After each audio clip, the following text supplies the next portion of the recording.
മതത്തിന്റെ വേലിക്കെട്ടുകളിൽ ഒതുക്കാവുന്നതല്ല മനസ്സിലെ നന്മ. അതിന്റെ നേർക്കാഴ്ച കാണാം മലപ്പുറം കാളികാവ് അടയ്ക്കാക്കുണ്ട് പള്ളിയിൽ. പള്ളിക്കകത്ത് ജുമാ നമസ്കാരം നടക്കുമ്പോൾ ഖബറിസ്ഥാനിൽ ശ്രീധരനും പ്രാർത്ഥന തുടങ്ങിയിട്ടുണ്ടാവും. ലോക്ക്ഡൌൺ മുമ്പ് പകർത്തിയ ദൃശ്യങ്ങളുടെ ലോക മാതൃദിനത്തിൽ ഒരമ്മയ്ക്ക് വേണ്ടിയുള്ള പ്രാർത്ഥന കാണാം. വെള്ളിയാഴ്ചകളിൽ ജുമാ നമസ്കാരം നടക്കുമ്പോൾ പള്ളിത്തൊടിയിൽ ശ്രീധരനും പ്രാർത്ഥനയിലാകും. തെന്നാടൻ സുബൈദയുടെ ഖബറിന് സമീപമാണ് ശ്രീധരന്റെ പ്രാർത്ഥന. സുബൈദയുടെ മക്കളായ ഷാനവാസും ജാഫറും നമസ്കാരം കഴിഞ്ഞെത്തിയാൽ ശ്രീധരന്റെ പ്രാർത്ഥന അവർക്കൊപ്പം. എന്താണ് ഈ ആത്മബന്ധത്തിന് കാരണമെന്നല്ലേ? ഓർമ്മയുറയ്ക്കാത്ത പ്രായത്തിൽ അനാഥത്വത്തിലേക്ക് വീഴുമായിരുന്ന തന്നെയും സഹോദരിമാരെയും ജീവിതത്തിലേക്ക് കൈപിടിച്ചുയർത്തിയ സുബൈദ ശ്രീധരന് അമ്മ തന്നെയാണ്. ആ അമ്മയോടുള്ള ആദരവാണ് മുടങ്ങാതെയുള്ള പ്രാർത്ഥന. ശ്രീധരന്റെ അമ്മ ചക്കി തെന്നാടൻ വീട്ടിലെ ജോലിക്കാരിയായിരുന്നു. ശ്രീധരന് 1.5 വയസ്സുള്ളപ്പോഴാണ് ചക്കി മരിച്ചത്. ഒന്നുമറിയാതെ പകച്ചു നിന്ന കുഞ്ഞുങ്ങളെ സുബൈദ വീട്ടിലേക്ക് കൂട്ടി.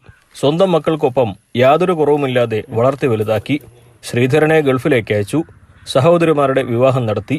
സുബൈദ മരിക്കുമ്പോൾ അടുത്തുണ്ടാകാൻ കഴിയാത്തതിന്റെ വിഷമം ശ്രീധരന് ഇന്നുമുണ്ട്. ഞാൻ ശരിക്കൊരു ഹിന്ദു ആയിട്ട് പോലും നമുക്കുണ്ടാകണം, അത് ഒരു അങ്ങനത്തെ ഒരു കൾച്ചറിലല്ല ശരിക്കും. നമ്മൾ അങ്ങനെ ഒരു ഹിന്ദു എന്ന് പറഞ്ഞാൽ അങ്ങനെ വകതിരിവില്ല. ശരിക്ക് അത്രയും ഇതൊക്കെ ആയി കഴിഞ്ഞിട്ടും ഞങ്ങളൊരു ജാതി മാറ്റാനോ മതം മാറ്റാനോ ഇവരാരും ശ്രമിച്ചിട്ടില്ല. ശരിക്ക് ഖബറിടത്തിൽ മുടങ്ങാതെ പ്രാർത്ഥനയ്ക്ക് എത്തുന്ന ശ്രീധരൻ നന്മയുടെയും സ്നേഹത്തിന്റെയും സന്ദേശമാണ് നൽകുന്നതെന്ന് പള്ളി ഭാരവാഹികൾ.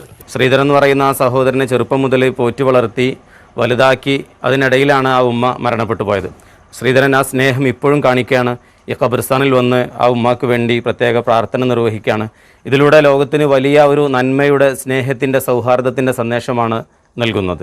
മാനവിക സ്നേഹത്തിന് മുൻപിൽ വിശ്വാസത്തിന്റെ മതിൽക്കെട്ടുകൾക്ക് സ്ഥാനമില്ലെന്ന സത്യമാണ് ഇവരുടെ ജീവിതം. ന്യൂസ് 18 മലപ്പുറം.